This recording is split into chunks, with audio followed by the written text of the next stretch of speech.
So welcome to this very important lecture in perspective of trying to prove your methods which you have developed to know, and this is called as systematic evaluation and validation. So this is a place where we are going to learn about how you are going to benchmark your algorithms, which means to say as to how good is your method performing as compared to other methods. So if you are looking in perspective of developing something new, if you're looking in perspective of actually trying out what somebody else has worked out already on, then this is a particular chapter you will need to understand in order to evaluate if there are 7 different methods available to solve one single problem, then which of these methods is most suited to solve your problem and what are the trade-offs you can always achieve. So maybe you can make it faster, compromising certain part on performance, or maybe the other way around, that you don't want it to be faster, you have enough of time to spare on it, but you actually want it to be the most accurate as much as possible. So we will be discussing about them one by one. The way this lecture is actually organized is I would be initially speaking about what is as per definition a data set and what are baselines. Then I would be telling you about retrospective versus prospective experiments and what they mean. We will also be discussing about the bias variance problem and the bias variance trade-off, which we often speak about in some kind of a pattern recognition, machine learning or computer vision task, and what the perspective means for medical image analysis as well. Then we will be speaking about the sample sufficiency issues and when do you call something as a sufficient sample. Following that, we would be entering into certain very standard evaluation methodologies. The first one will be for evaluating segmentation algorithms and segmentation performances. Following that, we would be entering into classification evaluation. So classification evaluation can also be used for segmentation problems if you are looking at segmentation as a pixel wise classification problem. Otherwise, you can also be taking them as image level classification problems or volume level classification problems or even case level classification problems.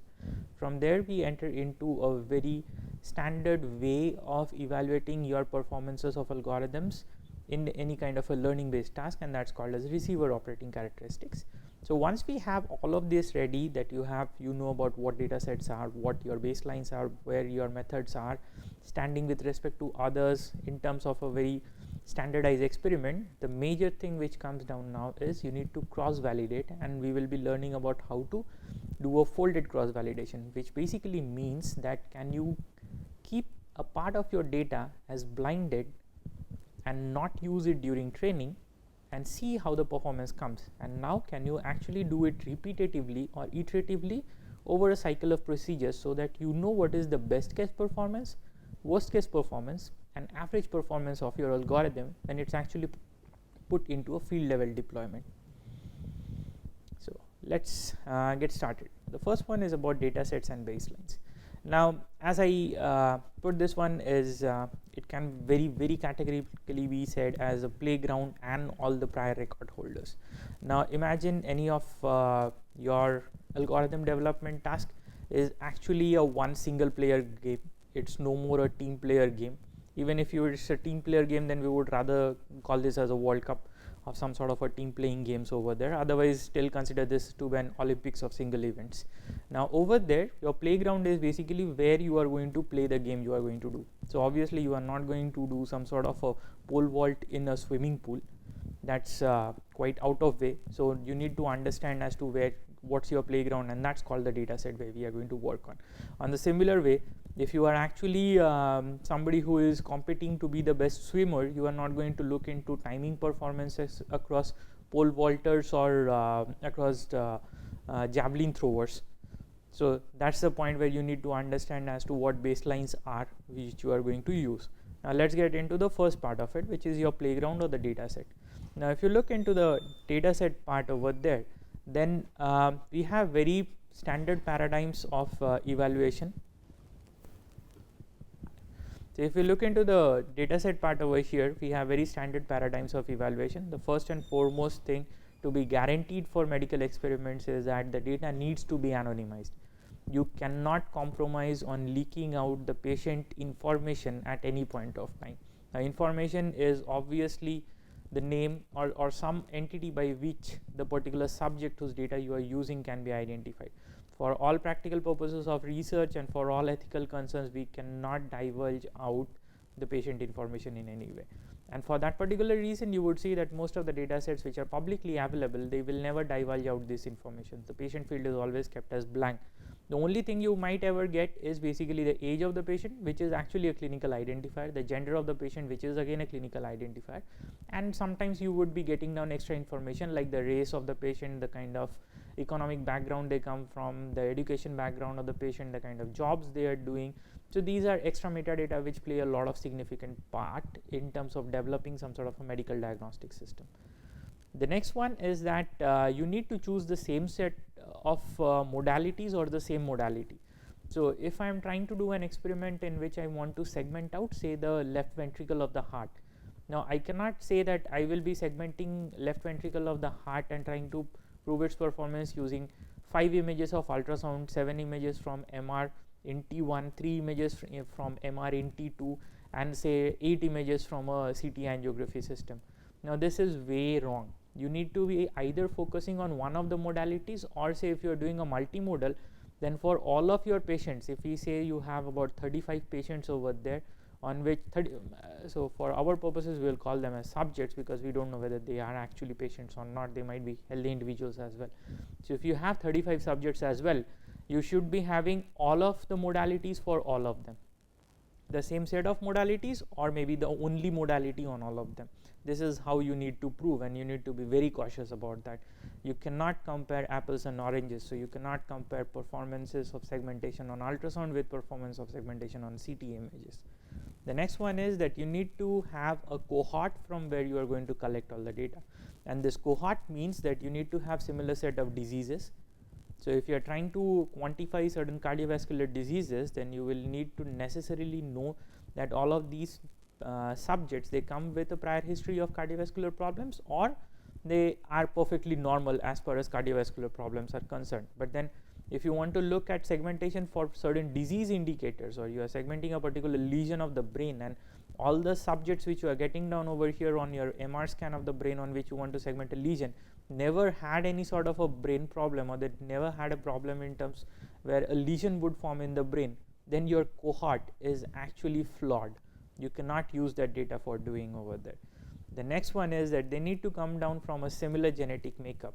Now all of us by now in this global age, we do understand that genetic makeup plays a very significant role in how our bodies are formed, how tall we are, how wide we are, what is our weights and everything. In fact, the size of the skull, the shape of the skull, in which the whole brain is also encapsulated, varies from different genetic groups to different genetic groups. So you need to be very cautious about using a cohort from a single genetic makeup, or even if you're doing it from say 3 different genetic makeups. So let's consider that you're taking the Indian genetic makeup, you're taking an African genetic, Southern African genetic makeup, and you are again taking a European genetic makeup. Then be very sure that you are actually going to take equal proportion of people from all of them, and they should also be balanced in terms of the number of the proportion of genders. So you cannot take all females from the Indian population and all males from the African population and then try to come up with a disease cohort summary. So you need to have both males and females. If it is spread over a span of age group, which means that this disease can exist from 10-year-old to 100-year-old, then you should be having representative population on each of them. So you cannot say that my Indian population just has people from 10-year-old to 40 years old, and my African population has all people from 50 years old to 100 years old, and now I want to compare whether the effect and you cannot generalize and say that with whatever findings you are getting down on the 50 years old to 100 years old on the African population, you cannot bring the same thing and say for the Indian population of 50 years old to 100 years old, because for the Indian population you just had for the group of 10 years old to 40 years old. Now this is what you need to keep in mind. The next part is that the demography also has to be kept in concern. So these are major things you need to know when you are planning a cohort. For most of the publicly available data sets, these are actually sorted out, because when data collection goes through an institutional regulatory approval, this complete experiment design of how the data will be collected and how it will be annotated and stored is actually reviewed much before the data collection starts, and even after the data collection, before the data is actually released for public use, and said to satisfy a certain quality based on which algorithms can be evaluated. It's again internally audited in order to check and verify whether everything which was promised and was expected by the committee for regulatory approvals has been satisfied before the data is released out. The next part is that you need to have equal number of subjects per pathological group, which means that basically if you are looking for a certain sort of cancerous lesion, now cancers can be of different categories. There can be type 0, which is basically where no cancer has been found, to a type 1 where it is not yet a cancer, it's some sort of a tumor but in a benign form and most and least likely to ever become a cancer. Then there can be type 2, which is it is exhibiting some sort of a growth, but that is not exactly a cancer. Then there is type 3, which is a borderline case, which means that it was sort of type 2 maybe a few instances of time ago, which is a few days ago or a few weeks ago, but now it's sort of showing a progressing behavior towards type 4, which is a borderline case for start of a cancer, and maybe till type 5, which is a case where you definitely have a malignancy proven down, and type 6 where it's actually infiltrating out and going to infect other organs as well, and is the most critical case. Now if you are looking at each of these classes, it's expected that you have data for each of these classes. Now you cannot say you don't have data for type 0, it's okay, because normal people who don't have cancers might not turn up for it, okay. But if you don't have data for type 1, you don't have data for type 2, you cannot generalize your algorithm's performance for type 1 and type 2. You will always be reporting that you are able to only validate performance for type 3 and type 4, type 5 lesions for which you have your images available to you. So this is one thing you have to keep in mind. You cannot say that I have a universal lesion segmentation algorithm of some sort when you don't even have data sets from type 1 and type 2 available to you. So this is another major concern to be kept in mind. Although in medical images we do understand that getting normal is a problem, and that's always kept inside the reservation, saying that without normals, just for the disease categories, we are definitely able to prove it. Now the other part is that if you have access to a follow-up data or prognosis data for your complete cohort, use it only in that case. Suppose you don't have follow-up data for all of your subjects enrolled in the study, or all the subjects from whose data you are using, in that case do not use it. So follow-up basically means that the subject came in for the first time, you got a certain sort of a diagnosis, you have the imaging data and everything available to you, you're doing your segmentations and everything. Now the subject comes down for the second time, you cannot consider this to be a second case anymore. This is actually a follow-up of the first case itself. So your sample size is not increasing over here. Basically your temporal sampling of the observations are increasing. So your number of observations is more, but number of samples is not more. This is what you need to keep in mind. And use a follow-up only if you have follow-up available for all the or a significant sizable portion of your population. Say you have some 80 subjects and you have 2 different classes, so 40 subjects per class. Now for the first class you never have a follow-up, and for the second class you keep on having follow-up. Now if you want to report follow-up, you need to very categorically say that I am reporting follow-up only for this category 2 of subjects for whom follow-up was recommended, and out of these 40 subjects over there, maybe I am reporting only for 30 who actually turned up for follow-up, and this is the observations on the differential side of it. So this is how reporting has to be very crisp and clear when you are mentioning it at some point of time. Now from there we move on to as to what is about the prior record holders, and what we would mean to say in terms of what records we need to break. So over there you would clearly look that you will be getting about the prior record holders from your literature reviews. So in these literature reviews are basically all the previous methods, all the previous papers which were reporting something which is related to the work over there. Now in case you see that those methods were reporting on some other data set or their own data set which is not publicly available, then it's generally suggested that you re-implement that method on your standard data set and report it, because 2 different data sets and reporting performance on them and trying to compare is basically a farce over here. Because what you are trying to in effect do is that, say I am in terms of cricket, let's do it something that I'm trying to prove team A's capability of playing a 2020 match to team B's capability of playing a test series. Now that's way wrong, because everything has a different game plan, everybody has a different game span over which they are doing. Somebody might be a good sprinter performer on a shorter period of time, somebody might be somebody who can play on for a longer period of time. Now this is a wrong way of proving. Instead of that, if you really want to compare team A and team B in playing 2020, you need to make both of them play 2020. Or if you want to make each of them find out their performance on a test, then play one against the other on a test match itself. You are not going to compare one team for playing 2020 to the other team for playing a test match. Now this is what you need to keep in mind over here, that you need to re-implement the method and use it over here. Most likely you would be getting an open source implementation for the algorithms, which makes it much more easier. Now from there, you would also need to specify if you are using the same set of metrics for evaluation. So if you're using accuracy for benchmarking everything, use accuracy. Don't just branch off at some point of time, say that algorithm B and C and D have reported sensitivity, so we are just going to report sensitivity and compare them. So that's also a wrong way of doing it. We come down to what they mean and how they will be impacting your total performances over there. Including that, always mention about what is the performance and what was the time taken down. Because in this particular field, we are very cautious about how much of time you are consuming in order to do a certain experiment and how you would be validating that. So from there, we come down to where to get data sets. Now, as I had mentioned on the first lecture itself, is a very good place is actually going down to grandchallenges.org and trying to find out from there what are the existing challenges and if there is something new which has come up over there or not.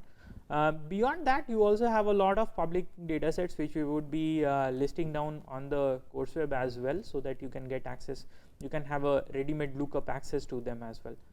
Now benchmarking, typically what it would be looking like is something like this. So I have taken down this results from the drive dataset for retinal vessel extraction, and they have a very intuitive method in which what they do is you have the original image, you have a ground truth, and then performances of different methods. So you have small thumbnails over here, and then the accuracy, sensitivity, specificity, accuracy, and area under the ROC curve, which is reported for all of them. And this is a typical way in which benchmarking is done. So this is an image to image base. Now for all the images, if you take it together, then you can consolidate and always give down an average value coming down over the whole data set for this particular one. And all of these are different methods and by the authors who are present over here. So this is a way in which benchmarking is generally expected when you are doing it over a data set, and it's expected that if you're writing on a paper or report someplace or consolidating your own performances, then you report it in similar way over there, that you put down what prior art is, because don't expect that the person who is reading it or evaluating it is an expert or can readily recall what performances were. So you are expected that you put down everything on a single piece of paper so that it becomes very much evident for somebody to track as to whether you are good or how, even if you're bad, then how bad, and is there some sort of a trade-off which you are able to achieve. Now from there, I would be speaking about what experiments are. So typically we have two types of data collections within experiments. One of them is called as a prospective, the other one is called as retrospective. Now in prospective, what you do is, as the name suggests, that you basically plan for the data collection before the event occurs. So this is what's done by pharmaceutical companies for drug trials, and you typically use a controlled animal model for these sort of trials. There are humans who also enroll for similar kind of trials over there, but they are much more serious affairs and come much later after animal trials and all sort of regulatory approvals and ethical clearances. Now here the idea is basically to test a certain sort of hypothesis. So say you are coming up with a hypothesis that given I am injecting certain sort of a drug to a person with this kind of a grade of tumor, then the tumor is going to go down. So there will be animals on whom these same sort of tumors will be created. So say 100 animals on which the tumor is created, and another 100 animals on whom the tumor is not there. And now what they do is they keep on injecting the drug on each of them, and they do a follow-up study. Now, on the group of animals on whom the drug has been injected, if there is a hypothesis that the lesion is going to shrink, then you will be observing for the shrinkage in lesion. Now, for image analysis, where the job comes in, that the lesion would obviously be imaged by somehow, so maybe a CT or an MR, and your job is basically segment it out and do volume estimations over time and find out. So this is definitely a follow-up experiment which you are going to get done over there. The number of samples cases you have for healthy and the number for the tumor model is always same, so you have a data balance over here completely. And on the other side of it, what you will be looking is that whether the drug is inducing some sort of a side effect or secondary lesions in healthy subjects as well. So this is what you need to keep in mind during evaluations. Now, the good thing about this experiment is that you have a class balance, because now you can ensure how many I need for the normal one, how many I need for the abnormal one. The bad thing is that this definitely requires a lot of regulatory approvals, because you are subjecting some living beings onto your experiments and making them scapegoats. So you need to be very, very cautious about that. And next is, obviously they are very costly to perform, because you are keeping everybody informed, and the whole data collection and everything is from your own pockets which goes into it. But obviously this is the basis for doing pharmaceutical trials and how new drugs come into testing and then eventually into market. The next one is a retrospective study, and this is when the data is collected as the event occurs. So one common example is epidemic data. So there is an epidemic breakout of something, and the health officers are constantly recording that data. So they are not planning as to when the epidemic is going to occur, but as it occurred, as there was a surge in the disease, the data is just kept on being collected over there. So this is where you have you will not always have imaging modalities, but in a lot of cases you will be having imaging modality efficacy studies which go over here. So which means that over the long run, so say there is a center or there is a particular machine whose quality is to be evaluated, so whatever scans are being done on the machine, everything is recorded over there, and then people are going to use this at a later point of time in order to evaluate whether the whole study was good or not, or the machine was performing good or not. Now over here what we do is basically we need to form a hypothesis from the observations itself. So here the hypothesis is previously not known, we just observe certain things and then sort of create a model in order to form a hypothesis. Now the good thing about this kind of an experiment is it's obviously less expensive and generally free of cost, because it's just in a treatment protocol when or a diagnosis protocol when the images or data are getting acquired, you are just going to make use of this information for your research. So regulatory approvals are also generally hassle free, because the event has happened, the data has been recorded, you are just going to get a regulatory approval for anonymizing the data and using it for proving down a particular hypothesis, or for basically designing a particular hypothesis by looking at the data. Now the cons is this will have severe class imbalance, and the reason being that, say there is a particular say we again get back to the cancer example from class 0 or type 0 of cancer till type 6 of cancer. Now type 0, most subjects will not be coming down for an imaging study because they don't have a lesion. Type 1, type 2 is what you will be having a lot of patients, and in fact like about 80 to 85% of subjects will be just type 1 and type 2. And on the other side of it, type 6, which is the most crucial one, which you would like to basically be very sensitive to, will have maybe 2 or 3 patients just coming down for those. Now if you look at the relative distribution of each of these classes, it's never balanced. So some classes would be very heavy, some classes would be very low, and there are chances that whatever classifiers or learning engines you are going to develop, they are going to get very much biased towards this particular one which is very high. Now we come down to this issue on the sampling in the next slide, where I would be explaining them in much more detail as to what happens. Now about the sampling issue which I was telling you, now one particular case is which we call as a bias sampling. So let's take just 2 categories of problems. So I have my red squares and red plus symbols, and I have my blue circles over here. Now these and then these green lines are basically my separation margins in a classifier. Now what I wanted to say was, you will be seeing that there are multiple of these separation margins over here, and the reason is that based on how your learning system is initializing itself, that you can get any one of these. So there can be multiple classification margins and separation margins, as we had learned in the previous lectures on simple classifications. Now what happens over there is that as you would be having a biased class, which means that there are more number of samples from blue, and say this is what I said was benign cases or type 1 and type 2, okay, and you have less number of samples from malignant classes. Now the problem which comes over here is that you will be heavily biased towards making a decision in favor of the benign, and you will be mistaken for malignant ones, and that's when this margin shifts a lot far away from here. So anything which comes in these border zones, they are most likely to be made called as benign and less likely to be called as a malignant, okay. Now the other problem is that you also have sort of a variance problem in the second case. In this second case, what happens is that you will see that the number of samples you have for benign and malignant is sort of same, almost same number of samples, but the problem is that they are not quite spread off in this part, which means that there is a lot of gray zone over here. Now if you look at this total feature space, a lot of this space is basically where you never had any samples come on.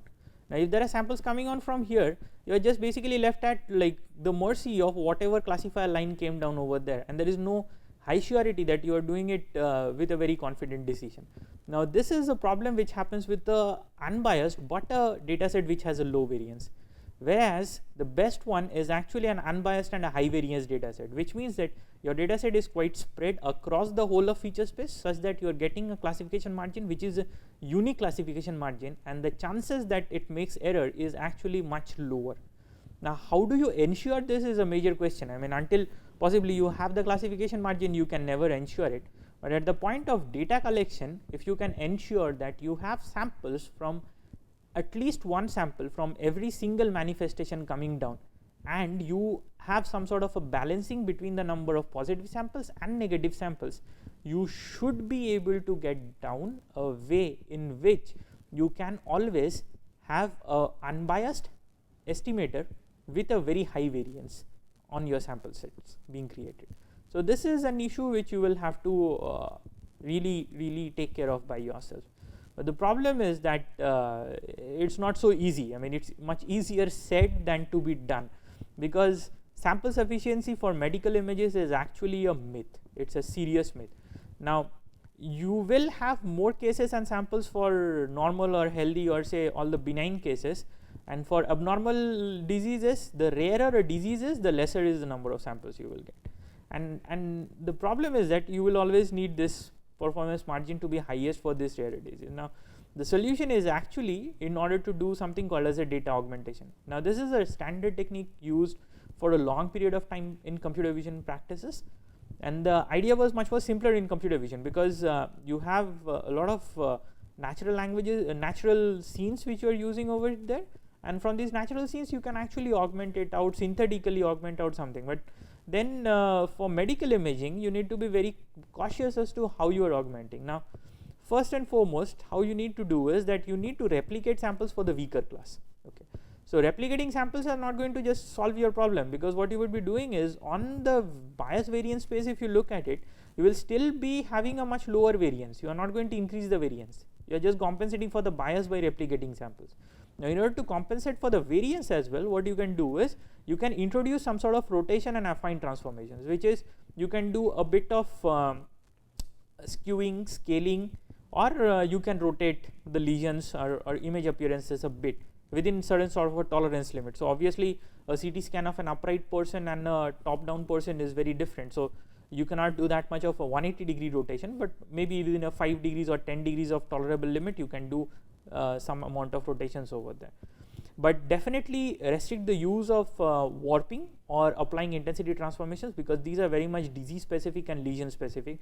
So by applying a warping, you are basically a lesion which is oval, and you suddenly warped it in a weird way and it becomes jagged in shape, so that's no more a benign lesion in any way, so that becomes very close to a malignant lesion. So this is where your augmentation is going to introduce errors into your learning system. The other one is that if you're applying intensity transformations, these are factors of tissue energy interactions that we had studied in the previous lectures. So So you are going to again play around and some sort of introduce errors into this tissue energy interaction, which is very specific for diseases and modalities. So you cannot use these ones. Now these are just certain suggestions. There is definitely no defined way of doing it, and these are how we have been able to solve a lot of problems till now. Now from there I come down to very simple metrics. So say that you have a segmentation problem. So this was an object which you had to segment, and this is some sort of a lesion in an MR which you were wanting to segment.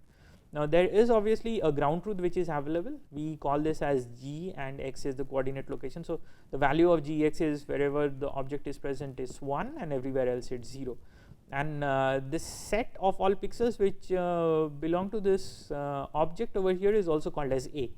Similarly, there is a performance from your algorithm, whatever you are designing, and that's called as the delineated objects A, and we represent in a similar way fx, and the set of these object points marked over there is called as B. Now in order to evaluate segmentation, we have 4 different measures. One of them is called as over segmentation, and this is basically the number of pixels which are segmented, which are said to be belonging to the object as per your segmentation, but actually do not belong to the object. So that's where I do an intersection with the complement of this ground truth. Okay, you are always going to divide it by the number of samples present in the ground truth itself, because that's the normalizing factor in all cases. Under segmentation is the reverse of it, which is, it means that the pixels belong to the object as per the ground truth, but as per your segmentation they do not belong to the object. So you can have an under segmentation performance over there. Your algorithm can have both over segmentation and under segmentations. The next one is called as the dice coefficient, and this is basically twice the intersection of the areas divided by the sum of the areas over there. And the other one is called as a Jacquard coefficient, which looks very similar to a dice coefficient, except for the fact that this is an intersection divided by the union over there. So if you have a perfect segmentation, this would end up being as 1. Now from there, these were all area based segmentation evaluation methods. We come down to another one which is called as a distance based, or when you have contours coming down, then how do you map down whether my contours are very closely located to each other or they are very far out. So to give you a very simple thing is that maybe your object is actually oval in shape, and you found out a flowery like pattern around that oval. So all of your area wise overlap measures would give you a very high segmentation score, but your boundary was not that smooth which you wanted to find out. Now for this you use this kind of a metric which is called as a Hausdorff distance. Now for a Hausdorff distance, what it does is quite simple. So for every point you find out, if every point on your segmented region and every point on your actual ground truth G, you would find out which is the corresponding point over there. So you find out the largest distance of the corresponding points, and then you are just going to take that maximum of the distance, and this is the maximum error in terms of contour deviations which you would be plotting now. Now over here it might appear to be very complicated, but the idea is pretty simple. You just need to find out the centroids for both the objects, and either in a clockwise direction or in an anti-clockwise direction, you just need to do the polar plot over there. Now once you find out the polar plot over there, you have a point-to-point correspondences between the points coming down. Just measure those units over there, and after that you need to find out what is the maximum of that, and that's a clear-cut way of doing it. From there we come into classification measures, and so all of your problems are not exactly segmentation. Somewhere you might be giving an image as the input, and you just want to find out what is the classification result over there. Now for typically a 2-class prediction model, you will have a ground truth on which you have the positive class, which is maybe the disease class, and the negative class, which are all the healthy classes. Now you would be predicting also as positive and negative. Now for some of the samples which are actually positive, you would also be predicting them as positive, and they are called as true positives. Some samples which are actually negative, you would also be predicting them as negative, and that's called as true negative. There would be some samples which are actually negative, but you are predicting them falsely as positives, and they are called as false positives. And there are some samples which are actually positive, but you are falsely predicting them as negative, and they are called as false negatives. So this kind of a matrix is called as a confusion matrix for a 2-class problem. Now if you have a multi-class problem, say 3-class problem, then what you would end up getting is that you can take class 1 as your positive class once and get a confusion matrix, class 2 as your positive class once, get the confusion matrix. So class 1 can be misclassified as class 2 or class 3. So that's a negative problem over there. if you are taking class 2 as your positive class, then the errors may be class 1 and class 2, which are your class 1 and class 3, which are the erroneous results. So similarly, you will get down basically 3 different confusion matrices over there coming down. Now for each of them, you can find out the accuracy, sensitivity, specificity, precision and F1 score according to the formulas which are listed over here. Now accuracy is an overall prediction, which is how much you are going to predict both the positive class and the negative class in a good way. But that's not always true. In some of the cases, we would be looking more interested towards the positive class. I want to be very accurate for positive class. For disease scenarios, obviously this rate is supposed to be close to 100, which means that my number of false negatives should actually be going down towards 0, which means if there is a patient who has a disease, I cannot tell that particular person that you are healthy to let him go away, because that's where there will be no check at any further point of time. The other one is about specificity, where you can have a lower score given the fact that what would happen is that you can call a lot of people as false positives, which is a patient does not have a disease but has been said to have a disease. Now in any ways, after the automated process, at any point of time, the patient is obviously going down to a doctor who is a human expert, and that human expert is going to find out at that point of time. So the chances of the cost associated with doing a error over here is much lower, but the cost associated with saying a diseased person that you are healthy is much higher, because the person is going to die. Over here at least that thing is not going to happen over there. So from there, so these are about sensitivity, specificity and precision. But the final thing which a lot of people are liking these days is about the F score, because it's sort of a harmonic mean between sensitivity and precision. So what this does is that you have a weightage towards the true positive cases, but you also take into account the false positive and the false negatives, and this comes down to achieving sort of a regularized score when you have imbalanced data present in your classes as well. Because although you are training with a biased and totally balanced data by doing augmentation on your data space, but then you don't have balanced data during your testing, so that's where you need to take care of it.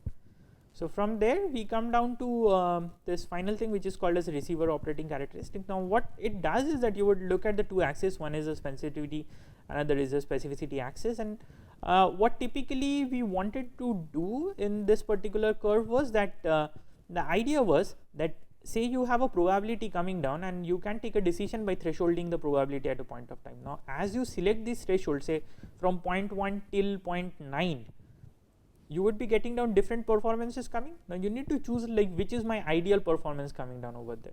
Now if you are not able to understand as to which one to choose, a good way is basically trying to draw this sort of a plot and finding out the area under this one. Now the higher the area, the better is the resilience to wherever you are trying to threshold. So what would ideally happen is that, if ideal case would be a plot which is somewhat like this, and that would mean that any point I choose to threshold, I would actually be getting an area which is close to 1, and that means that my predictions are independent, performance of my prediction is independent of where I am thresholding, and I am no more dependent on that one. So which classifies algorithms as being better or worse amongst each other. There is another benefit of using this one as well. If you are trying to choose an ideal threshold, then what you need to do is draw another 45-degree line over here, and wherever it crosses this particular line, you need to find out what is the possible value of threshold over there and just use that threshold, and that's going to give you the best F score coming up at all point of time. Now once you know all the metrics and everything, the last but not the least is how are you going to tell about all unknown scenarios. And the best way of doing it is actually to do a folded cross validation. Now how we do this is quite simple. So you are going to create non-overlapping sample sets. So say I have a 2-class problem, class 0 and class 1, and for class 0 I have some n0 number of samples, and class 1 I have n1 number of samples, and I say that I am going to use k number of folds. Now if I am doing this one, what I would do is that I am going to train with n0 plus n1 divided by k times k minus 1 number of samples, and I am going to test on the n0 plus n1 by k number of samples. Now under a constraint that you will actually have to create k number of bags for doing the same. Now what each bag means is that in each bag you will have n0 by k number of samples for class 0 an n1 by k number of samples for class 1, and also ensure that there are no samples which overlap between bags, which means two different bags are not going to consider the same number of samples. That's what's going to again introduce some sort of a variance, some sort of a bias into your system. So you cannot share between them.